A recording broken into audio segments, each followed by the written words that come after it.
sur l'innovation. Effet sur l'innovation, maintenant on le sait, parce que l'histoire est passée. Premier effet, réduction des capacités exploratoires et coopératrices. Nous avons aujourd'hui toute une série d'études longitudinales sur les entreprises françaises qui montrent la disparition des centres de prototypage, la disparition de centres d'essai, la réduction complète du scope. Alors je vais juste vous donner quelques exemples. Le Turboméca, par exemple, est un leader. Mais en même temps, nous venons, nous, d'avoir la mission en tant que chaire de restructurer le département R&T, d'aider à restructurer le département R&T de Turboméca, parce qu'il se trouve précisément avoir trop réduit ses capacités d'exploration. Ça n'a pas empêché d'être un leader, vous voyez. Mais en gros, brutalement, une capacité exploratoire a été perdue. Deuxième élément, là je suis obligé de citer, pas obligé, j'ai le plaisir de citer les travaux de la chaire, la disparition de notion de full value des projets que nous retrouvons chez un Sidlowski, c'est-à-dire que nous retrouvons lorsqu'on analyse la manière dont des entrepreneurs des années 60-70 réfléchissent, un Ribou par exemple, eh bien on voit la disparition de ce type de notion. Alors la chance qu'on a aujourd'hui, c'est que l'équipe de Christophe est en train de la rethéoriser. On voit apparaître la notion d'innovation impatiente, c'est-à-dire beaucoup trop vite, on attend des résultats beaucoup trop rapides. Le cas le plus célèbre, c'est Alcatel-Lucent. Ils annoncent trop vite des résultats de performance sur un microprocesseur, moins 30% de valeur sur le capital de la firme, avec 6 mois de retard annoncé. Et donc, on a toute une série d'éléments.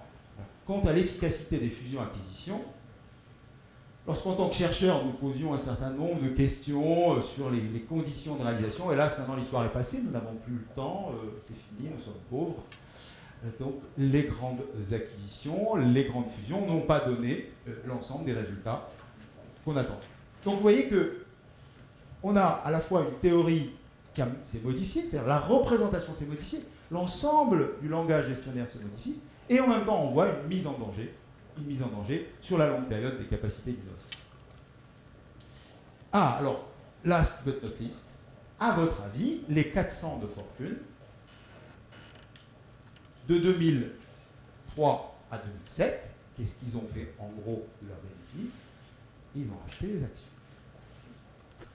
Alors, ça c'est les travaux de Lazonic, je vais vous donner la référence exacte, parce qu'il a eu le prix, un des prix les plus prestigieux de la presse américaine, et il est celui qui a démontré, enfin mis en avant ces mécanismes de rachat d'actions massifs sur la période. Alors, comme il y a des économistes très distingués dans la salle, c'est tout à fait intelligent de racheter ces actions quand elles sont à la baisse. Hein, tout à fait normal pour racheter des actions à la baisse. Mais racheter des actions quand le cours est à la hausse, ça c'est difficile de comprendre.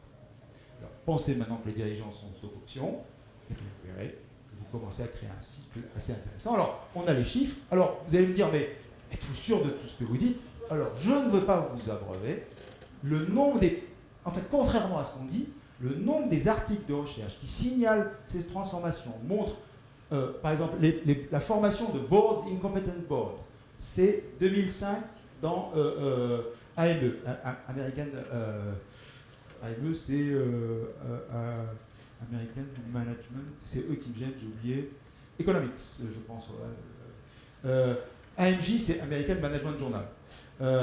Donc, en fait, vous voyez l'apparition de toute une série d'articles, et un des plus intéressants, c'est celui-là, c'est Recurrent Organizational Failures in Hostile Acquisitions and Enforced Change, Probst-Reich, en 2005. Ils étudient la période juste avant la crise et ils disent, on ne comprend pas, on a toute une série de problèmes qui arrivent. Alors, New Types of Systemic Failures, Cooperation Between Firms, toute une série d'études. Donc, en fait, et la dernière, Shares Buying and CEO Excess Pay, Lazonic 2010, c'est lui qui a mené l'étude sur les rachats d'actions durant toute la période en question.